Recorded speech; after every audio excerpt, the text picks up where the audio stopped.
रात के 2:30 बजे थे। बारिश जोरों से हो रही थी। पुराने शहर के बाहर संजीवनी हॉस्पिटल की इमारत अंधेरे में खड़ी थी, जैसे कोई जीवित लाश सांस ले रही हो।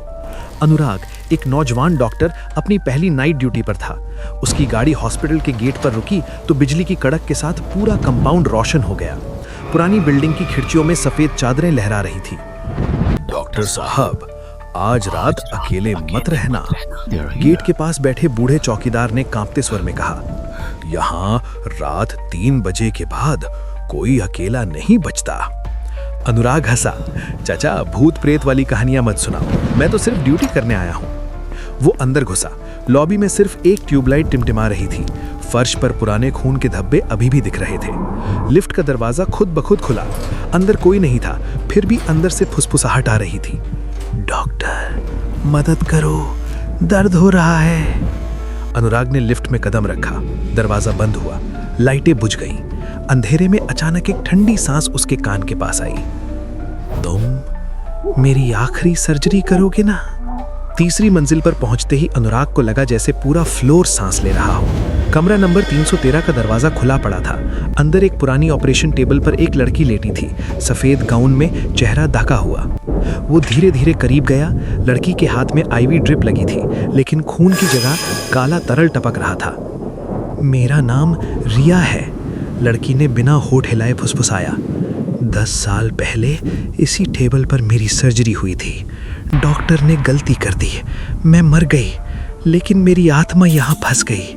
हर रात मैं नई डॉक्टर को बुलाती हूँ ताकि वो मेरी जगह अपनी जान दे दे। अनुराग पीछे हटा, लेकिन उसके पैर फर्श से चिपक गए थे। कमरे की दीवारों पर अचानक पुरानी तस्वीरें उभर आईं, दर्जनों डॉक्टरों की जिनकी आंखें खाली थीं। रिया उठी, उसका चेहरा अब सड़ चुका था, आंखें लाल।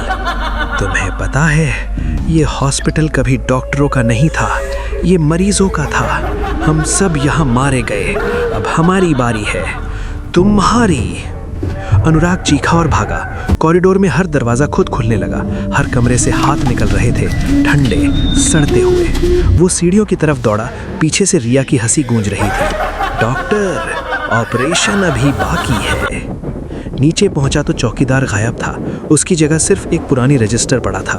उसमें लिखा था, हर नई डॉक्टर की ड्यूटी रात 3 बजे खत्म होती है। घड़ी में ठीक 3 बज रहे थे। अचानक लाइटिंग जल उठी। पूरा हॉस्पिटल रोशन हो गया, लेकिन अब हर बेड पर मरीज थे। सैकड़ों लाशें जो अनुराग की तरफ देख रही थीं। रिया अब उसके ठीक सामने खड़ी थी। तुमने सोचा था तुम बच जाओगे। यहाँ हर डॉक्टर वही गलती दोहराता है, अपनी जान बचाने की कोशिश। अनुराग ने आखिरी हिम्मत जुटाई और चिल्लाया, मैं तुम्हारी मदद करना चाहता हूँ, बताओ क्या चाहिए। रिया रुक गई। उसकी लाल आंखों में पहली बार आंसू दिखे। सच बोल रहे हो? अनुराग ने कांपते हाथों से रिया का हाथ पकड़ा। हाँ, मैं डॉक्टर हूँ, मेरा काम जान बचाना है, चाहे वो जिंदा हो या मुर्दा। उस पल पूरा हॉस्पिटल शांत हो गया। रिया मुस्कुराई। अब उसका चेहरा पहले जैसा सुंदर था। तुम पहला डॉक्टर हो जिसने मुझे छुआ, बिना डरे। धीरे धीरे सारी आत्माएं गायब हो गईं। हॉस्पिटल फिर से खाली और शांत हो गया। सुबह जब स्टाफ आया तो अनुराग फर्श पर बेहोश पड़ा था। उसके हाथ में एक पुरानी फाइल थी, रिया की मौत की रिपोर्ट। उसमें लिखा था, डॉक्टर की लापरवाही से मरीज की मौत। डॉक्टर का काम सिर्फ इलाज नहीं, कंपैशन यानी दया और सच्ची मदद भी है। गलतियां इंसान से होती हैं, लेकिन उन्हें छुपाना या भूल जाना सबसे बड़ी गलती है। अगर हम अपनी गलतियों को स्वीकार करें और दूसरों की मदद करें तो मौत के बाद भी शांति मिल सकती है। लालच, लापरवाही और डर हमें भूत बना देते हैं, चाहे हम जिंदा हों या मुर्दा।